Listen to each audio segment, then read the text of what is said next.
left and right as we begin hour number 3. Wayne Larrivee is going to join us in just a second. He is finishing up noshing on our snacks in our green room as one of our guests. He is brought to you by, as always, Coal Investment Group, the retirement specialist. But two things. Number one, the Patriots are set to install Jared Mayo as their head coach. They had a succession plan in place, and they're ready to go. Mayo played seemingly like 5 minutes ago in this league, so good for him. I guess they're looking for their next D'Amico Ryans. There is some question about, do they still have to comply with the Rooney Rule and do interviews because Mayo is African-American. I don't know how that's going to work. They'll sort it out, but that's a bold bit of news on this. They put it Friday in his morning. contract. They put it in his contract that he would be effective, and that's kind of how they maneuvered it. That's why they were able to make it so quickly. Okay, so the Patriots strike first. And then there's this non-sports. Apparently, I-94 and the ramp to I-41, 894 South is closed right now. And you can see people walking on the interstate. Brian? It doesn't look like just Brian. Our next guest is going to have the same issue I'm having. This is your future, Brian. Yeah. Walking on the interstate at 4 a.m. in Iowa. Yeah, I know. I think our next guest has the same issue I've got. So, and with that, we welcome Wayne Larrivee to the conversation this morning. Hello, Wayne. How are you today? Poor Brian is in Iowa and is stressing right now about how he's going to make it back to Madison tomorrow. Are you there for the caucuses? Is that the deal? No. I am. Yes, I am the monitator. Yeah. Iowa, Nebraska. The monitator, whatever we call it. Yeah. The moderator. What are you? How's it looking over there? Is Nikki Haley gaining traction in the snow? No, she's got as little traction politically as Butch will have in his Suburban driving home tonight at 3 a.m. Well, it's very interesting. This is going to be a character builder, as the late Bob Collins at WGN used to tell us. I've got to get downtown. They've moved the Milwaukee basketball game against Cleveland State to 2:00 from 7:00. So we're going to try to get that done this afternoon. And then tomorrow morning, I've got to get up to Green Bay, and I'm hoping this thing is kind of done by then so that I can get up 43 to Green Bay to pick up the Packers charter. But I guess it's not as bad north as it is south, from what I understand, the track of the storm. Okay. So what time is the Packers flight out tomorrow? Flying out, around 1:00. Okay. So we're not worried about the team getting down to Dallas, right? I don't think so. At the moment, I haven't had any communication with anyone who said we're going to move up the flight or push back the flight or anything like that. No. But you've got a game today, a basketball game today? Yeah, ESPN Plus basketball game. So we'll see how that goes. But they moved it up because the storm is going to get really bad later this afternoon and tonight. Oh, boy. Gotta help all you guys. I love the grind, though. All right. Let's talk about how the Packers can get a win. Some must-dos and some can't-haves for the Packers. I would say they cannot have Micah Parsons wreck this game. They kept him in check last time in Green Bay. Can they do it again? Not easy to do, because what the Cowboys are doing, maybe more so than they did last year, they're moving Parsons around. I mean, he'll end up, he'll rush from the left side one time, from the right side the other time. He lines up inside often. So I think every offensive lineman of the Packers has to be ready to see Micah Parsons in the first half of this game, at least, as the Cowboys move him around. The one thing I think the Packers need to do is somehow get out on the lead. The Cowboys are a different team when they're trailing, but that's easier said than done. I mean, Dallas led the NFL 129 first-quarter points. They are, I want to say, 16-1 or something like that. When they're ahead at halftime, they're almost uncatchable, it seems like. So, but if you get up on them, that changes things. And it's interesting why, because their defense, Dan Quinn's defense, is built to stop the pass. Why? Because they expect their offense to be in the lead, and that forces the opposition to start throwing And that's where the Cowboys make their hay on defense. Now, if you can get off to the lead and start pounding them on the ground a little bit, you've got a chance. And that's essentially what Buffalo did. When Philadelphia was successful, they were able to do that against Dallas. And San Francisco just pounds everybody on the ground. So, and the Cowboys were no exception there. All right. On the must-have front, I believe the Packers must have 2 turnovers defensively. And it's tough because Joe Barry's defense is 29th in fumbles forced. They're 31st in interceptions. They're middle of the pack in sacks. So those turnovers may have to come from getting to number 4 and blowing him up or tipping that arm or getting that ball loose as he's trying to pass it. I don't know if they can win without short-circuiting at least 2 drives by way of turnover, Wayne. That's a good point. And Dallas does a good job in that regard in terms of pass protection. But, they have had some issues on their offensive line due mostly to injuries, Czabe. Prescott's been sacked 39 times this year, so it's not like you can't get to him. The problem is getting to him consistently and finishing the deal. Rashawn Gary's got to play big in this game. Kenny Clark has to play big in this game.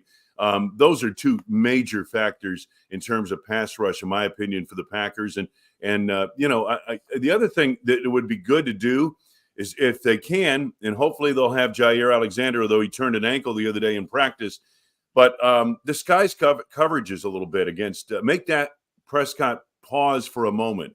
The one guy you've got to cover, you've got to dedicate population to, is CeeDee Lamb. You've got to hope that Prescott doesn't have time to find Cooks down deep on the fly patterns, down the sideline or on the post. But those are 2 factors that you've got to be aware of in the passing game. But if you disguise coverages a little bit, make Dak pause for a minute, that will aid your pass rush. How do you go about trying to stop CeeDee Lamb? You talked about having to do it, but explain that a little bit more, because to me that's the biggest person that you need to find a way to slow down. Yeah, no question about it. You probably do it. People all want to say, let's just assign our all-pro cornerback to CeeDee Lamb wherever he goes. Well, the problem with that is CeeDee Lamb lines up everywhere, including the restroom on the 4th level. He's everywhere. And so it's really hard to tag him with one guy. It's really hard to travel a guy with CeeDee Lamb and not compromise your defense in other ways. So I would look for the Packers. I think they'll play it straight up on CeeDee Lamb, but they'll have a safety over the top at all times. Now, what this does, it means that you're going to have to, on occasion, Brandon Cooks is going to be out there one-on-one, and he's got the speed to beat anybody in any secondary one-on-one. So that's the problem you have right there with the Dallas passing game. Did you say, Wayne, dedicate population to CeeDee Lamb? That is a fascinating term. I don't think I've heard before, and I like it. Where'd you get that from? It means he's taking it. I stole it from population. I stole it from an old defensive back whom I worked with on Big Ten games probably two decades ago. A guy by the name of Chris Martin. He used to talk about, you got to bring population. It's got to be a Northwestern term. You know what I mean? But it has to be at a higher level, right? Northwestern, higher educational vocabulary level. No question.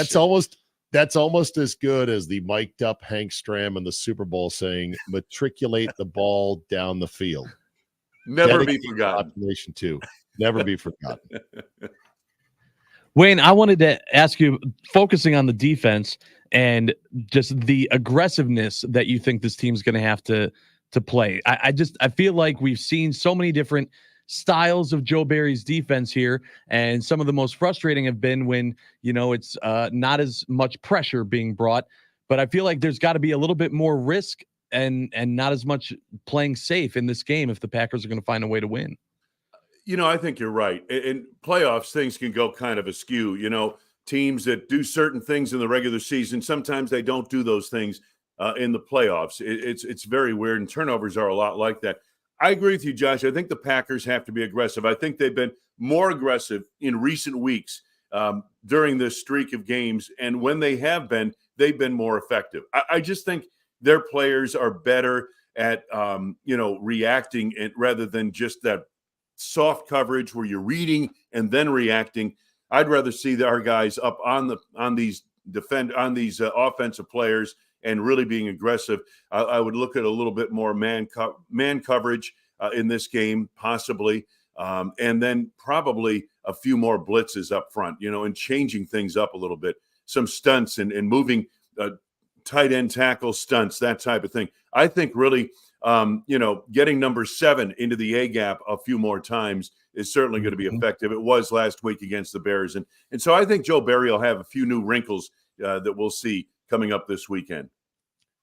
All right. Injuries, real quick before we're done here. Yesterday or 2 days ago was a walkthrough, so that doesn't count. Was yesterday a full practice for the Packers? Yeah. Full practice as it goes at this time of year.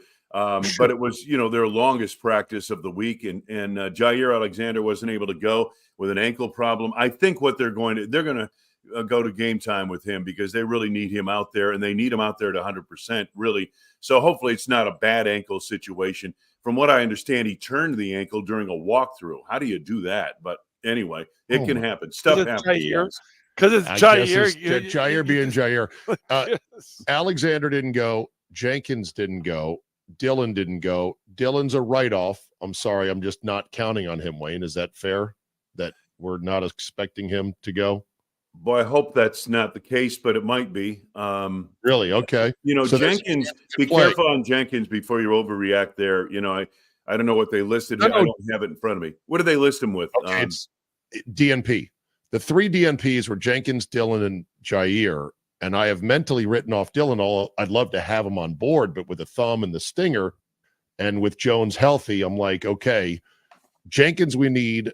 Jair, in theory, you need him, but not if he's not 100%, you don't need him. Right. And then everybody else was limited or full, and the Packers, of course, listed 1 million guys, so it looks like a CVS receipt. CVS, yes. I got it. Or a Costco receipt, which is even more. Right. Costco's way more expensive, though. Give me the CVS because you got the coupons on the bottom of those at least. Yeah, I know. There are no coupons in the NFL, boys and girls. We're paying full price, okay? No coupons. The Cowboys only list 2 linemen. They only list 2 linemen. Yeah, they list Zach Martin and Tyron Smith as DNPs yesterday. So yeah, and I think both what they're this expecting. weekend. Okay. Yeah, they've had some injuries on their offensive line. They'll both play. I think Elton Jenkins will play. The stinger you worry about with A.J. Dillon, not the thumb. He can handle the thumb injury, but the stinger is the thing that has to heal. And if that doesn't happen, then he can't go. But no, I think pretty much everybody will make it for this one. After all, it's a playoff game. And, let's go get it. Okay. All right, Wayne. Please be safe as you attempt to do what you do for a living and call games and go here and there. And we look forward to hearing the call right here on the home of the Packers, the game. Thank you. Yeah, I look forward to getting there. Yeah, get there safely. That's the number one goal. Wayne Larrivee.